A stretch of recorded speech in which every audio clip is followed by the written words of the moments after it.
Louvado seja o nome do Senhor.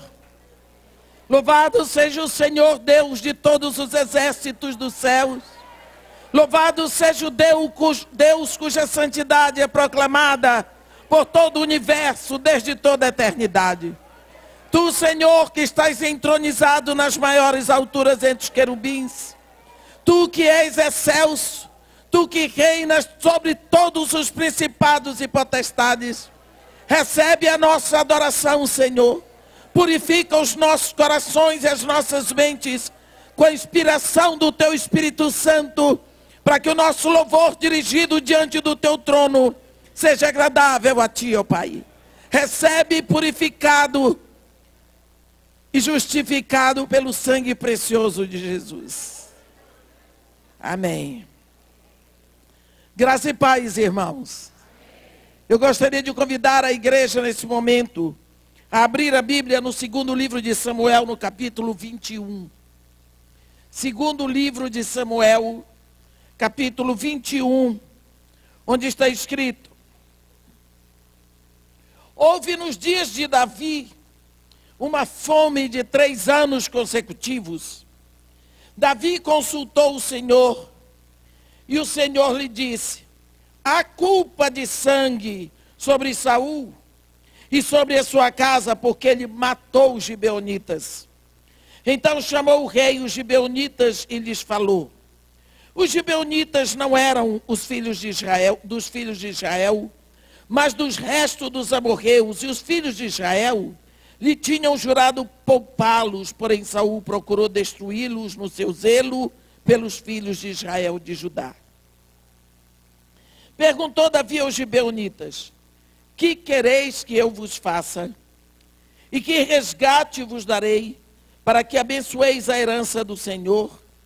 Então os gibeonitas lhe disseram: não é por prata nem ouro que temos questão com Saul e com a sua casa, nem tampouco pretendemos matar pessoa alguma em Israel. Disse Davi: que é, pois, que quereis que vos faça? Responderam ao rei: quanto ao homem que nos destruiu e procurou que fôssemos assolados, sem que pudéssemos subsistir em limite algum de Israel, de seus filhos se nos deem 7 homens, para que os enforquemos ao Senhor em Gibeá de Saul, o eleito do Senhor. Disse o rei Davi: eu os darei. Porém o rei poupou a Mefibosete, filho de Jonatas, filho de Saul, por causa do juramento ao Senhor que entre eles houvera, entre Davi e Jonatas, filho de Saul. Porém tomou o rei os 2 filhos de Rispa, filha de Aiá, que tinha tido de Saul, a saber, a Armone e a Mefibosete, como também os 5 filhos de Merabe, filha de Saul, que tivera de Adriel, filho de Barzilai e Meolatita. E os entregou nas mãos dos gibeonitas, os quais os enforcaram no monte perante o Senhor. Caíram os 7 juntamente, foram mortos nos dias da ceifa, nos primeiros dias, no princípio da ceifa da cevada. Então Rispa, filha de Aiá, tomou um saco e o estendeu para si sobre uma penha, desde o princípio da ceifa até que sobre eles caiu água do céu. E não deixou que as aves do céu se aproximassem deles de dia, nem os animais do campo de noite. Foi dito a Davi o que fizera Rispa, filha de Aiá e concubina de Saul. Então foi Davi e tomou os ossos de Saul e os ossos de Jonatas, seu filho, dos moradores de Jabes e Gileade, os quais os furtaram da praça de Bet-seã, onde os filisteus os tinham pendurado, no dia em que feriram Saul em Gilboa. Dali transportou os ossos de Saul e os ossos de Jonatas, seu filho, e ajuntaram também os ossos dos enforcados. Enterraram os ossos de Saul e de Jonatas, seu filho, na terra de Benjamim, em Zelá, na sepultura de Quis, seu pai. Fizeram tudo o que o rei ordenara. Depois disso, Deus se tornou favorável com a terra. Amém. Os irmãos podem sentar.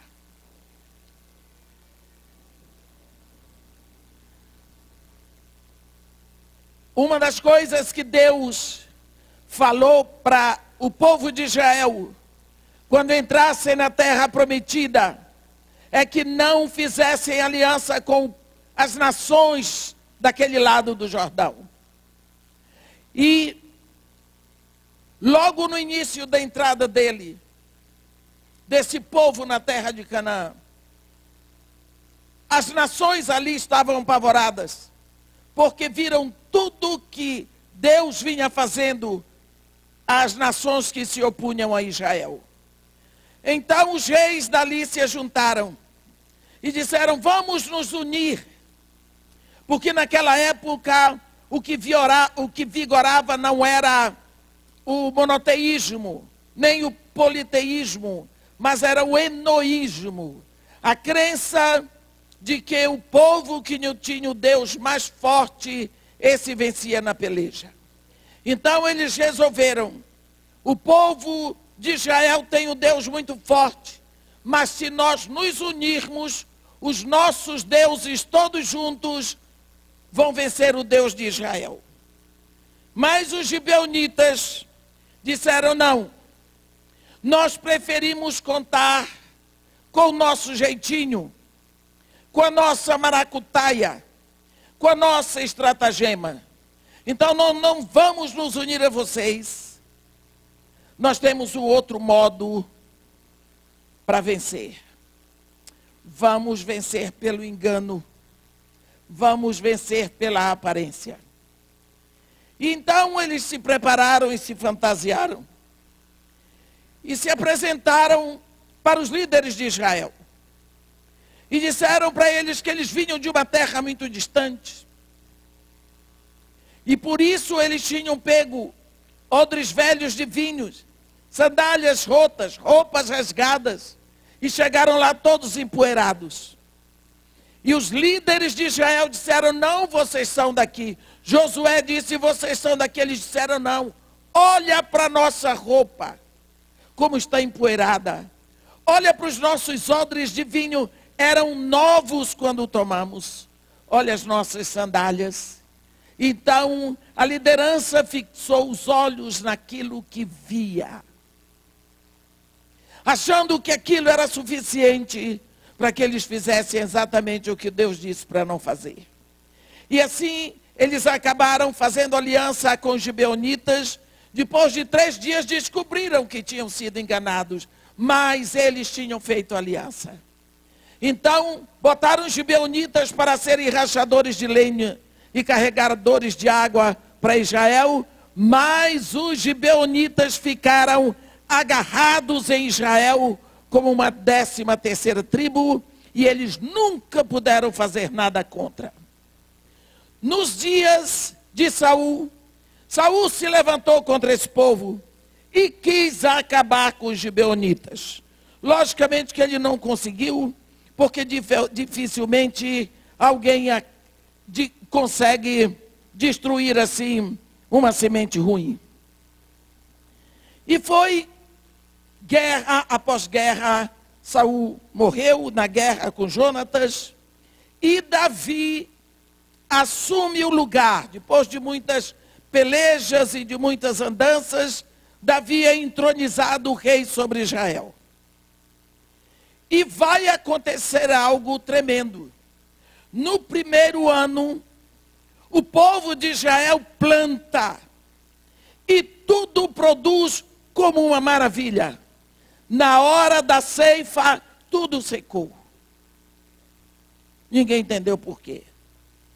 No segundo ano, plantaram, tudo produziu uma maravilha.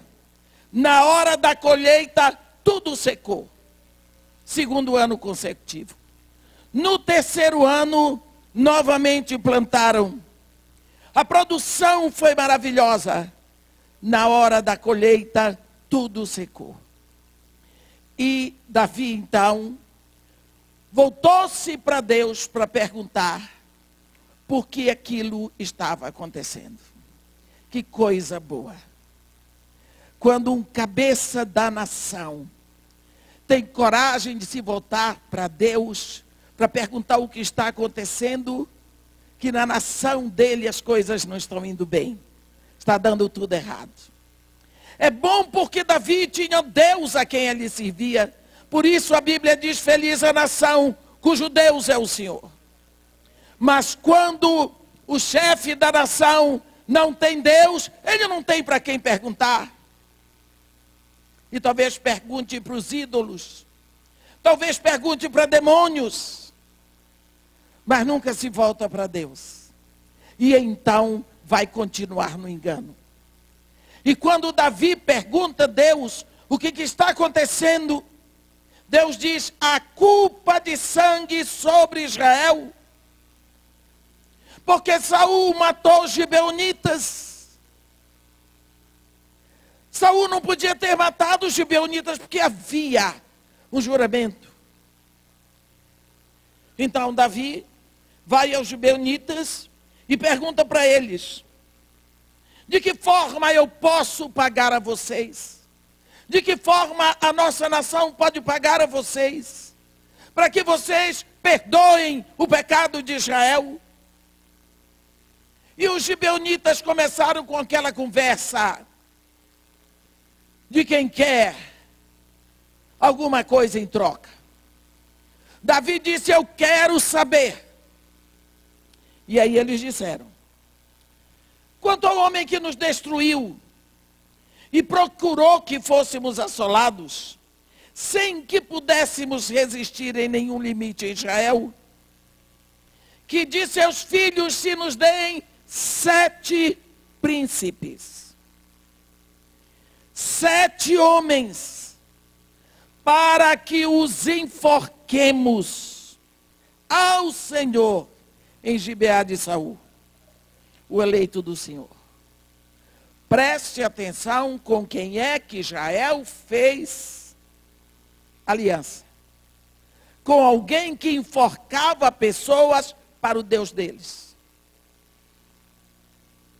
Davi disse: então eu dou. Porque seria melhor entregar 7 homens do que a nação toda vir a perecer. E Davi agora vai ter que tomar 7 homens da família de Saul, descendentes. Ele foi na casa de Merabe e pegou os 5 filhos homens de Merabe. Merabe era filha de Saul. E ele foi à casa de Rispa, concubina de Saul, filha de Aiá, e tomou os 2 filhos de Rispa, que eram filhos de Saul. Pegou esses 7 homens e os entregou aos gibeonitas. E os gibeonitas os guardaram. E quando foi na hora certa, na hora da ceifa, os gibeonitas os enforcaram. A Bíblia diz que caíram os 7 juntos, nos dias da ceifa, nos primeiros dias, no princípio da ceifa da cevada. Falando assim, as coisas parecem tão tristes. Há alguns minutos passados, nós estávamos aqui orando pela filha de uma irmã nossa que está doente. Essa irmã está sofrendo. Há 3 meses enterrei minha filha.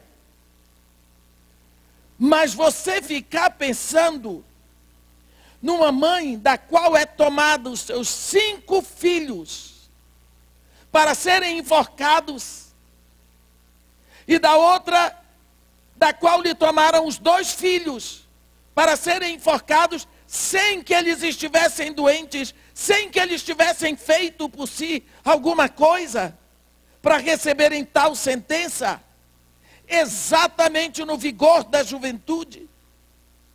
Você pode imaginar a angústia dessas mães, você pode imaginar a angústia e o sofrimento desses rapazes, porque nós não sabemos o que se passou com eles enquanto esperavam a hora de serem enforcados. E no dia que esses 7 rapazes, em campo aberto, caíram enforcados, Rispa, filha de Aiá, concubina de Saul, tomou panos de sacos e botou em cima das pedras e ficou ali. A Bíblia não diz que Merabe fez alguma coisa. Então vamos fixar a nossa atenção sobre Rispa, a mãe dos 2 príncipes. A Bíblia diz que aquela mulher, ela ficava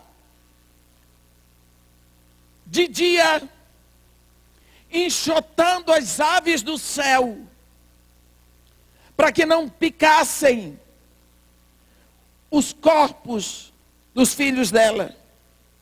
E à noite, ela expulsava os animais do campo.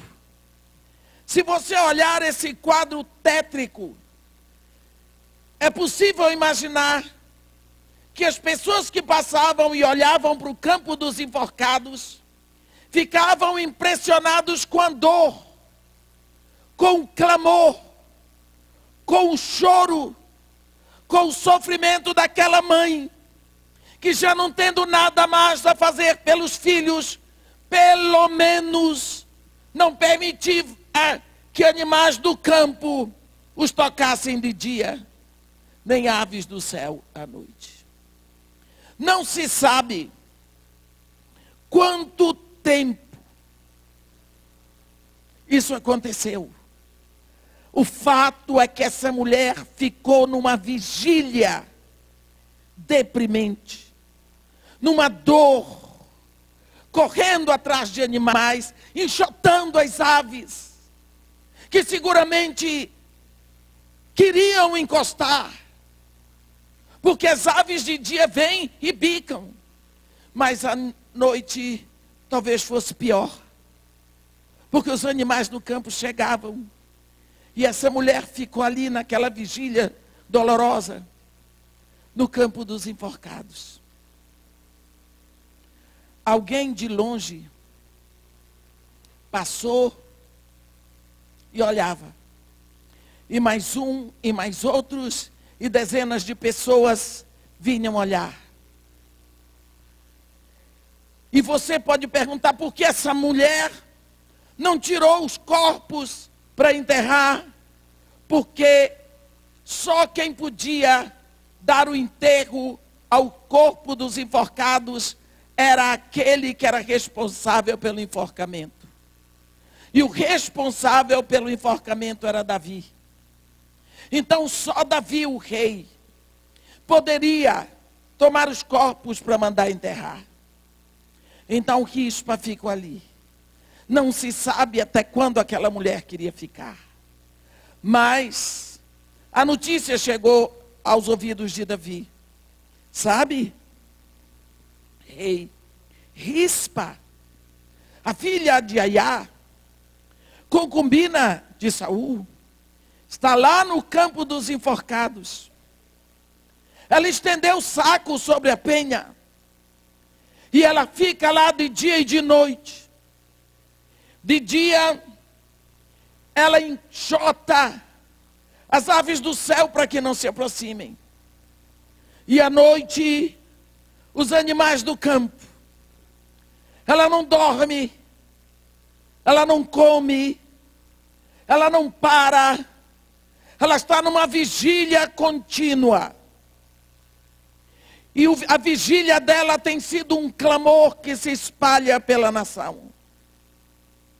O rei, quando viu que não podia calar a boca do povo, porque o clamor de Rispa era mais forte, ele começou pelo princípio. Mandou buscar os corpos de Saul e de Jonatas, que ele nunca tinha mandado buscar, apesar de Jonatas ser seu querido amigo. E deu sepultura digna para o primeiro rei de Israel e para o primeiro príncipe herdeiro. E aproveitou, tirou o corpo dos enforcados e deu sepultura digna para todos. Mas, por que nós estamos... O que nós temos para aprender com isso? Creio que Rispa é uma figura que precisa ser lembrada ainda nos dias de hoje. Rispa não queria que seus filhos, o corpo de seus filhos, fossem furados pelas garras, pelo bico de animais. Por quê? Porque no momento em que houvesse uma marca, uma ave de rapina se aproximasse daquele corpo e furasse com as garras e com o bico, aqueles corpos estariam marcados, dilacerados, e pelo cheiro atrairiam animais do campo que viriam para devorar. Então essa mulher ficou de vigília. Por isso, os corpos dele estavam intactos para serem enterrados. Hoje nós temos famílias. Hoje que nós temos filhos. Será que nós temos tido o mesmo cuidado com os nossos filhos? Para que eles não sejam furados pelas aves de rapina. Quantas vezes os nossos filhos dentro de casa já estão marcados pela ave de rapina? Quantos dos nossos filhos já estão com as marcas na mente? Marcas da perversão sexual. Porque tudo que chega à nossa mente passou pelos órgãos dos sentidos. Os nossos jovens já viram a perversão sexual na televisão, em toda a mídia. Os nossos jovens já ouviram da perversão sexual, das drogas, dos conchavos do mundo, já estão marcados, as marcas vão ficando. As tatuagens do corpo representam as marcas que já estão na alma. Como podemos garantir a pureza dos nossos filhos? Cadê o teor da nossa vigilância? No rio Amazonas tem um peixe chamado por aqui, peixe elétrico. Ele vai na frente e ele dá uma descarga elétrica. E o animal que estava ali fica enrijecido. Aí vem o candiru e ele atravessa de um lado para o outro aquele animal. Muito rápido. E o sangue jorra. E pelo cheiro do sangue vem as piranhas e um cardume de piranha estraçalha e leva toda a carne. Começou com o peixe elétrico, continuou com o candiru e se completou com a piranha. Quando nós pensamos que os nossos filhos podem estar sendo marcados, a marca da imoralidade sexual já chegou, a marca da desonra já chegou, a marca da mentira, do engano já chegou, mas principalmente a marca presente na conduta, porque eles estão afastados de Deus. Uma vez que eles estão marcados, é muito fácil vir o animal do campo para completar o trabalho.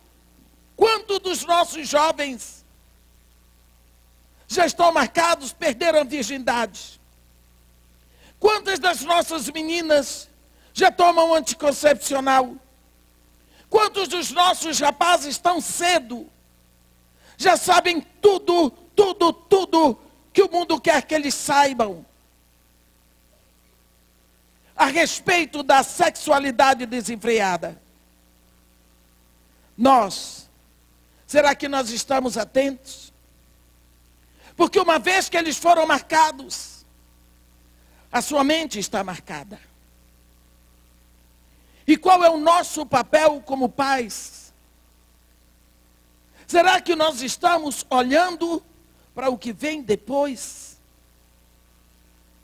Nós que damos aconselhamento para jovens, recebemos tantos jovens chorando, dizendo do que aconteceu com eles. A última coisa que eles querem é que os pais saibam. Porque os pais são santos. Os pais estão na igreja. Os pais oram por eles. Mas os pais não vigiam. Os pais não estão na vigilância com os filhos. Quando você olha para o seu filho, é preciso que você olhe quem anda com o seu filho. Como são os amigos dos seus filhos? Quando Josué entrou na terra prometida, depois que ele acabou de distribuir a terra, ele chamou os velhos, os idosos, e disse: vocês têm que escolher em que Deus, qual é o Deus que vocês querem servir. Escolham hoje o Deus a quem vocês querem servir. Qual é o Deus que vocês vão servir? E eles começaram a pensar no que Deus tinha feito por eles. E pensando no que Deus fez, eles lembraram das maravilhas que Deus havia feito por Israel. Como Deus abriu o Rio Jordão para eles passarem. Eles lembraram do maná que descia do céu. Eles lembraram das muralhas de Jericó que caíram diante deles. Eles lembraram das maravilhas que Deus havia feito, o Deus de Israel, e eles jubilaram. Eles tinham na mente uma imagem viva da graça, do poder, da misericórdia de Deus para Israel. Mas esse povo não transmitiu isso para os seus filhos. Porque esses seus filhos, que já não tiveram a imagem plantada, não foi criado na mente deles uma imagem viva do que Deus tinha feito, e eles já não podiam lembrar. Por quê? Porque eles não viram nada disso acontecer. Então, eles não puderam passar. Mas eles ainda contavam tudo como uma história. E seus filhos ouviram essa história. Mas acontece que está escrito em Juízes no capítulo 2. Havendo Josué despedido o povo, foram-se os filhos de Israel, cada um a sua herança para possuírem a terra. Serviu o povo ao Senhor todos os dias de Josué e todos os dias dos anciãos que ainda sobreviveram por muito tempo depois de Josué e que viram todas as grandes obras feitas pelo Senhor Israel. Faleceu Josué, filho de Num, servo do Senhor, com a idade de 110 anos. Olha, no versículo 10, aqui está escrito algo tremendo. Foi também congregada a seus pais toda aquela geração, e outra geração após eles se levantou, que não conhecia o Senhor, nem tampouco as obras que fizeram a Israel. Então fizeram os filhos de Israel o que era mal perante o Senhor, pois serviram aos Balins. Aquela geração que tinha visto tudo, tinha uma imagem da misericórdia de Deus. Eles conseguiram contar ainda a história para os seus filhos, e seus filhos ouviram uma história fantasiosa. Mas depois, eles casaram com o povo daquela terra. E seus filhos já nasceram e cresceram sem conhecer ao Senhor. E por isso a ira de Deus vem sobre eles. O grande problema nosso, hoje, é sermos filhos de Deus e não nos empenharmos de como nós estamos transmitindo para os nossos filhos a verdade eterna da palavra de Deus. Talvez não estejamos vigiando. Ou será que nós vamos deixar para vigiar o cadáver? Será que nós vamos lutar só pelo que sobrou? Se nossos filhos tão jovens estão marcados pelo uso de droga, deixou uma marca na alma. Pelo insucesso, deixou uma marca na alma. Pela impureza, deixou uma marca na alma. Quando os seus filhos começam a dizer que são heróis, cuidado. Cuidado. Porque eles estão gritando que alguma coisa não vai bem. Porque quem é herói não precisa anunciar. Quem sabe não estão marcados pela ave de rapina, que chega lá com as suas garras e deixa a marca. Só falta um passo para que fiquem completamente desfeitos. Os animais do campo vêm na direção do que a ave de rapina já fez. Existe todo um contexto do mundo espiritual. O mundo espiritual é muito mais populoso do que o mundo material.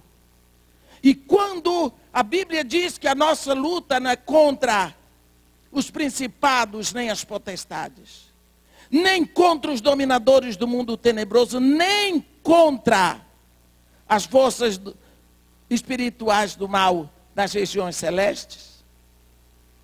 Está certo isso? Não. A Bíblia diz que a nossa luta não é contra carne e sangue. Em outras palavras, a nossa luta não é contra aquilo que vemos, porque aquilo que vemos nos engana. Mas é contra exatamente a população que nós não vemos, principados e potestades e dominadores do mundo tenebroso e forças espirituais do mal nas regiões celestes. Se nós estamos rodeados de seres espirituais do mal, na minha casa eles não entram, entram. Na minha igreja eles não vêm, vêm. Nunca se esqueça que Satanás foi diante do trono de Deus. Ele pode me fazer mal se você deixar. Satanás não tem nenhuma autoridade sobre você, a não ser que você queira. Como você, sabendo que nós estamos, a Bíblia diz, sabemos que somos de Deus, mas este mundo inteirinho jaz no maligno.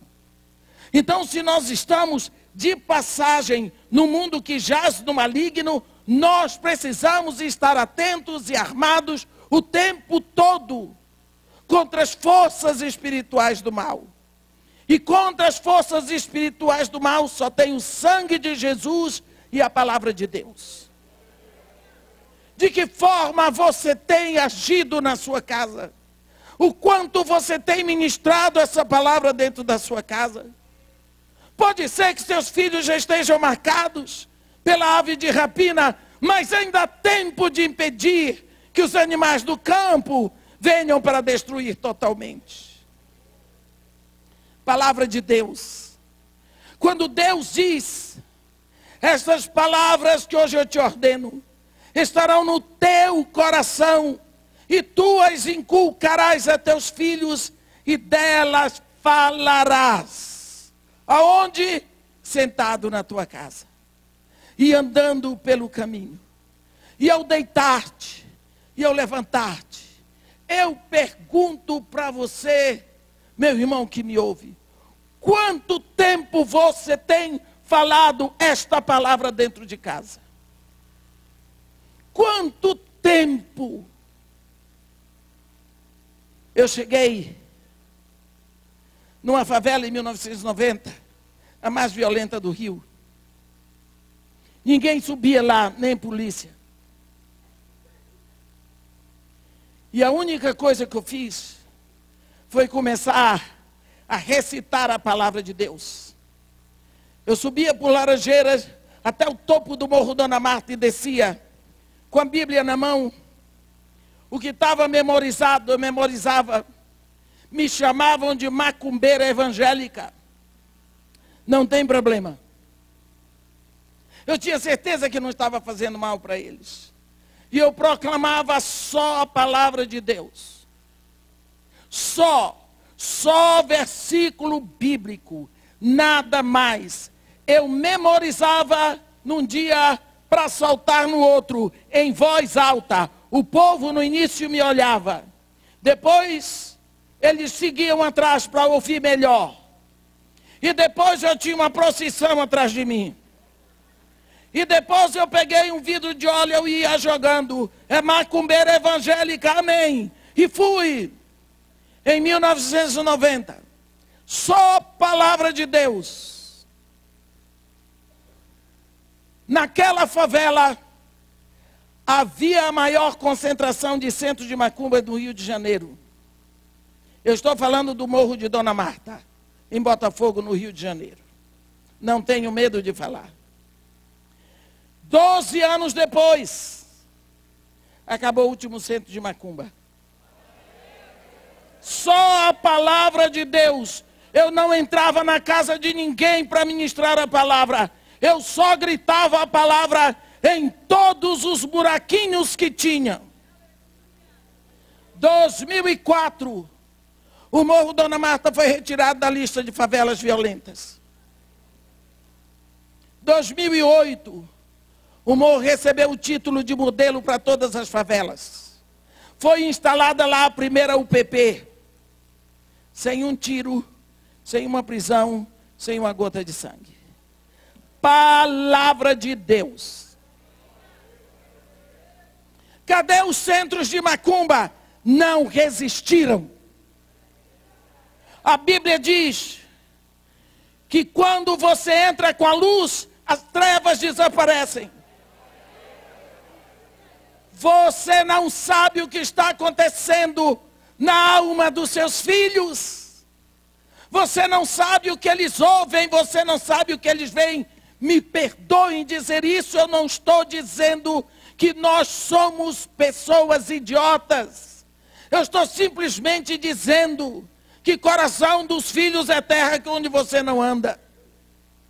E quantas vezes você escondeu coisas dos seus pais para que eles não sofressem? Quantas vezes você andou em perigos para que seus pais não soubessem, para que eles não sofressem? Ou você acha que seus filhos não fazem o mesmo? Seus filhos podem estar correndo perigo, porque eles não abrem o coração para dizer o que possa lhe levar a sofrer. De que forma você vai trabalhar? Lâmpada para os meus pés, luz para o meu caminho é a tua palavra, Senhor. Comece a tomar esta palavra que é viva e é eficaz. A palavra de Deus trabalha sozinha. Você pega essa palavra e deixa a Bíblia lá na sua mesa de cabeceira. Isso é um livro como qualquer outro. É um livro como qualquer outro. Já vi gente bater com a Bíblia na cabeça de outra pessoa. Devia chamar a polícia. Mas quando você pega essa palavra aqui, e essa palavra vem do seu coração pela sua boca, ela vai atingir o adversário onde quer que ele esteja, porque ela é viva e ela é eficaz. E quando você abre esta palavra no quarto do seu filho ou da sua filha, fica lá na porta e diz: os céus proclamam a glória de Deus. Mamãe, para quem a gente está falando? Deixa. Você sabe para quem você está falando. O firmamento anuncia a obra de suas mãos. E você começa a recitar a palavra de Deus para o guarda-roupa do seu filho, para a cama do seu filho, para a televisão, para o computador, para tudo ali. Se você fosse o diabo, ia ficar lá? Hein? Então, comece a recitar em voz alta a palavra de Deus. Desde o último quarto. Não vou recitar lá porque é quarto de empregada, não é da empregada, é da casa. A empregada é que vive lá. O quarto é da casa. Em voz alta. Não se envergonhe. Estas palavras que hoje eu te ordeno estarão no teu coração. E tu as inculcarás a teus filhos e delas falarás. A Bíblia não diz delas pensarás. É delas falarás. Assentado na tua casa e andando pelo caminho. E ao deitar-te e ao levantar-te. É essa a sua obrigação. Se você começar, eu lhe prometo, eu, Edmeia, lhe prometo, porque eu estou baseada na fidelidade do Deus que deu esta palavra, que você vai ver mudanças tremendas no seu lar. E você vai estar cercando os seus filhos. Se eles já foram marcados pela ave de rapina, os animais do campo não chegarão para devorar. Porque eles chegam para devorar a esperança, para devorar a segurança, para devorar a alegria, para devorar o futuro, para trazer incertezas, para tirar a paz. O animal do campo, lógico que você não vai ver uma anta entrando pela sua casa, nem uma onça. O animal do campo que entra hoje pelos apartamentos, ele vem pela mídia, ele vem através da moda, ele vem através do que você compra no shopping, do que você ouve. Ele é espiritual. Quantas vezes o seu filho chega sorrindo dentro de casa, trazendo um problemão na alma? Você sabe o que o inferno tem proposto para ele? Para o seu marido, para o seu lar? Não. Mas alguma coisa está proposta. Rispa não sabia. Os filhos dela não sabiam. Davi não sabia. Saul, quando matou os gibeonitas, não sabia que a descendência dele ia pagar. Mas o que Saul fez com os gibeonitas já era uma consequência do que os líderes de Israel fizeram. E agora quem vem pagar? Esses jovens, netos e filhos de Saul. Mas eles morreram. Essa mulher foi salvar o que ela podia. Ela foi clamar por uma sepultura honrada. Ela foi clamar para que as vísceras de seus filhos não fossem expostas pelo campo. Ela foi clamar para que eles não ficassem soltando pedaços de lá de cima. Ela foi clamar pelo pouco que lhe restava.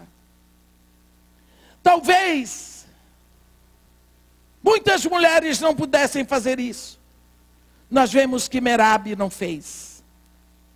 Mas antes que os nossos filhos estejam espiritualmente enforcados, antes que os nossos filhos estejam expostos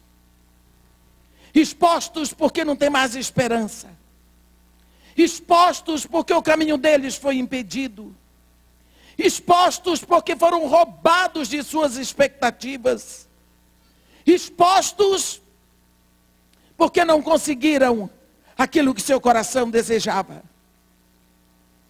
Talvez nós não saibamos o verdadeiro sonho do coração deles, antes que eles percam a força e a pertinácia de lutar para conseguir. Seja melhor começarmos a proclamar esse evangelho eterno para a nossa casa. Parece uma loucura você começar a falar a palavra de Deus alta na sua casa. Logicamente vai parecer loucura, como a cruz também é loucura, como o evangelho é loucura, como a tudo que você não vê é loucura. Mas eu lhe digo, se você começar gastando 3 minutos por dia fazendo isso, você talvez não vai saber tudo o que a sua oração impediu.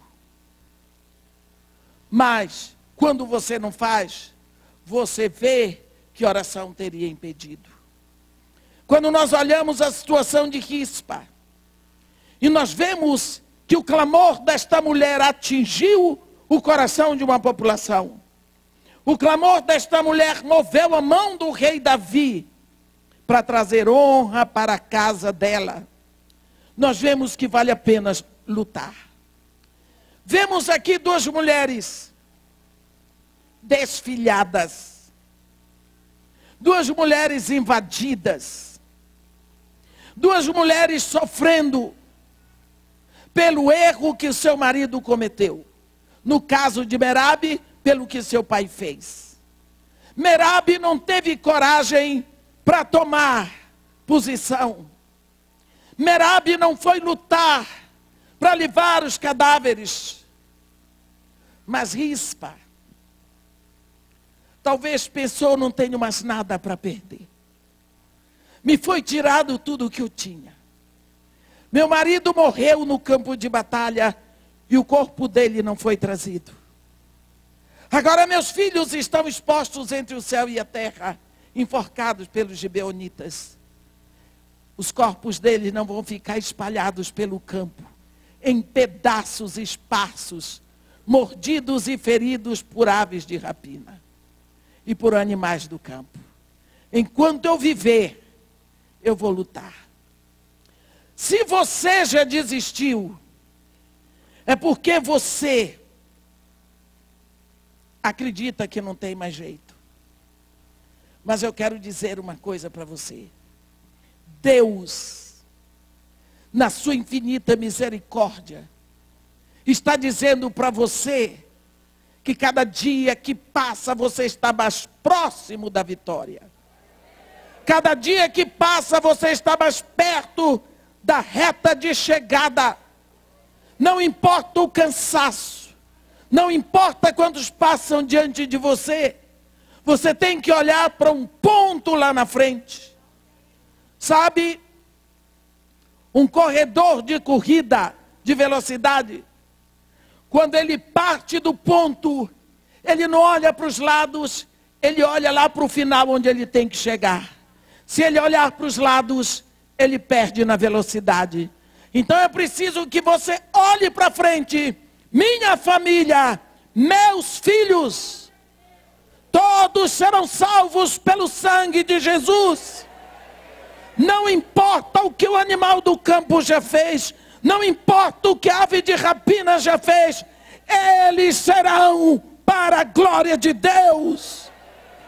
Corra nessa direção, não desista, olhe para esse único ponto. E Deus tem muito mais para fazer pela sua família. Amém? Que Deus nos abençoe e nos guarde. Que faça resplandecer o seu rosto sobre nós. E tenha misericórdia de todos nós. Amém.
Encontro calma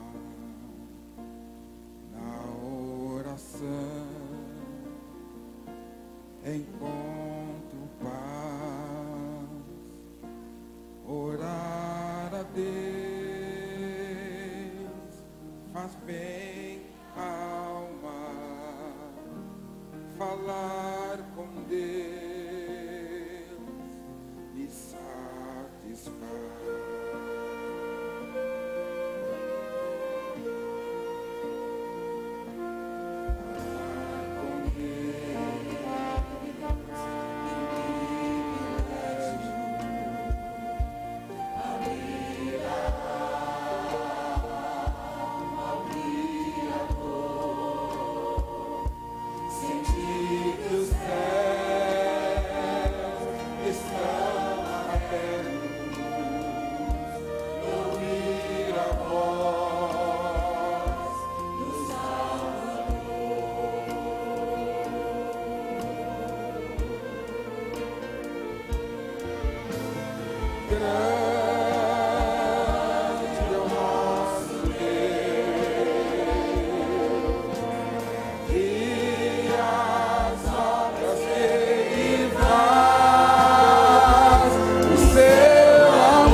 É para Jesus, tem que ser mais forte.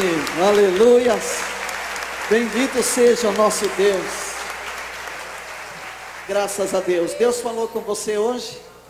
Amém? Deus continue abençoando e usando a pastora Edmeia Deus continue abençoando o coral e a orquestra Canaã.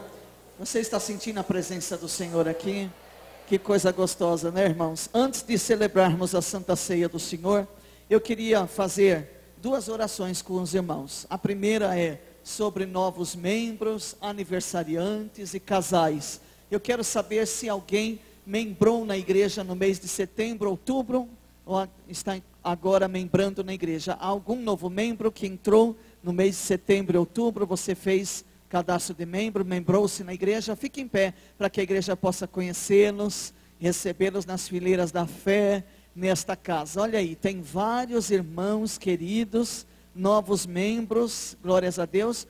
Glórias a Deus, pode permanecer em pé. A igreja recebe esses irmãos como membros nesta casa, amém? Glórias a Deus. Só um minutinho em pé. Os irmãos que estão aniversariando neste mês agora, de novembro, fiquem em pé, deixa eu ver quantos irmãos estão fazendo aniversário. Glórias a Deus, glórias a Deus. O crente fica mais experiente, né, irmãos? Mais experiente quando faz aniversário. Quantos aniversariantes aqui no coral também? Deus abençoe, aqui também. Casais que casaram no mês de novembro, fiquem em pé, por gentileza. E eu também. A Mirna está lá atrás, parabéns. Casais que casaram no mês de novembro. Eu quero orar com esses irmãos. E eu vou chamar aqui também, que serão cooperadores na diaconia da igreja, o irmão Paulo e Adriana. Paulo e Adriana, por gentileza, venham aqui no altar, que a igreja vai orar agora, junto com os aniversariantes, novos membros e aniversariantes de casamento. Irmão Paulo e Adriana, e isto, pode subir aqui. Glórias a Deus. Viu onde tem um aniversariante perto de você? Casais, tudo. Então vamos agora, toda a igreja em pé, e você também vai me ajudar a orar por esse irmão que está perto de você, aniversariando, novos membros, aniversário de casamento. Glórias a Deus. E o irmão Paulo e a irmã Adriana, que são cooperadores agora na diaconia. Que Deus abençoe nossos irmãos, viu? Glórias a Deus. Vamos orar, igreja. Estende as suas mãos para cá. Vamos orar. Senhor, nosso Deus e nosso Pai, nós te louvamos, ó Deus, nesta noite, ó Senhor. Ó Deus, pelos irmãos, ó Pai, que estão aniversariando nesse mês de novembro. Derrama graça, poder, virtude, sabedoria, vitória sobre os teus filhos. Cobre com a tua mão forte e poderosa. Os casais também, Senhor, que casaram-se no mês de novembro e estão aniversariando, Pai. Continua abençoando esta união, continue abençoando esses casamentos, ó Deus, derramando amor e graça, ó Deus, fortalecendo este casal na tua presença a cada dia. Senhor, te damos graças pelos novos membros, ó Deus da glória, que, Senhor, estão, ó Pai, ó Deus da glória, entrando nas fileiras da fé nesta casa, para juntos, ó Deus, guerrearmos, para junto congregarmos, para junto marcharmos para o céu. Ó Deus, abençoa os novos membros, ó Pai, derrama graça, poder, virtude, sabedoria sobre eles, ó Pai amado. Senhor, ó Deus, queremos agora pedir a bênção sobre o irmão Paulo e Adriana, ó Senhor, que serão cooperadores na diaconia. Derrama a porção dobrada do teu Espírito Santo. O Senhor os chama para o santo ministério. Capacita os teus filhos, dê graça a eles, cobre com a tua mão forte e poderosa, e derrama a tua bênção sobre eles, ó Pai. Nós oramos, ó Deus, assim te pedimos, te agradecemos, em nome do Senhor Jesus. E o povo de Deus diz: vamos aplaudir o Senhor. Parabéns, meus irmãos, Deus abençoe, aleluia. Parabéns, aniversariantes, um beijo no coração dos irmãos. Ainda a igreja em pé, eu quero chamar aqui a irmã Iraildes, que hoje vamos consagrar a irmã como missionária na obra do Senhor. Essa irmã já tem um histórico na obra de Deus, não só aqui na Canaã, mas de outro ministério também. Seus irmãos pastores, seu pai pastor na Assembleia de Deus, fundaram várias igrejas no Nordeste, na Bahia, para a obra do Senhor. Tem trabalhado na obra do Senhor e está trabalhando aqui também na igreja Canaã, né? Tudo para a obra do Senhor, porque a nossa visão é o corpo de Cristo, não é a igreja Canaã, mas o corpo de Cristo. E nós queremos hoje então reconhecer a chamada da nossa irmã e separar ela como missionária na igreja Canaã. A igreja diz amém por isso. Nós vamos orar, glórias a Deus. Estende as suas mãos para cá em direção à nossa irmã. Nós vamos orar Eu não vou derramar o óleo sobre ela hoje, que é sobre os pastores que derramam. Vou ungir a serva do Senhor. Vamos orar. Senhor nosso Deus e nosso Pai, nós queremos consagrar a irmã Iraildes, ó Deus, ó Pai, para o santo ministério como missionária da casa do Senhor, ó Pai. Nós reconhecemos o seu ministério no nome do Pai, do Filho e do Espírito Santo de Deus. Que o Senhor derrame porção dobrada do teu Espírito Santo sobre a tua serva. Usa ela com poder, graça, autoridade e ousadia. Ser com ela, Senhor, na obra missionária, por onde ela passar, Senhor, no Brasil, no Nordeste, no Sul, no exterior, aonde o Senhor levar a tua serva, que ela seja usada, Senhor, pelo amor, pela graça, pela unção do teu Espírito Santo sobre a vida dela, Pai. Capacita a tua filha, Senhor, e sê com ela, Pai. Nós separamos a tua filha para o santo ministério nesta casa, no nome do Senhor Jesus. E a igreja de Cristo diz... Amém. Vamos aplaudir o Senhor. Parabéns, irmã Iraildes. Deus abençoe. Se eu tivesse na assembleia agora, ia cantar: trabalhai e orai na seara e na vinha do Senhor. Meu desejo é orar, e ocupado eu quero estar, sim, na vinha do Senhor. Glórias a Deus. Pastor Anderson vai aqui iniciar a Santa Ceia do Senhor.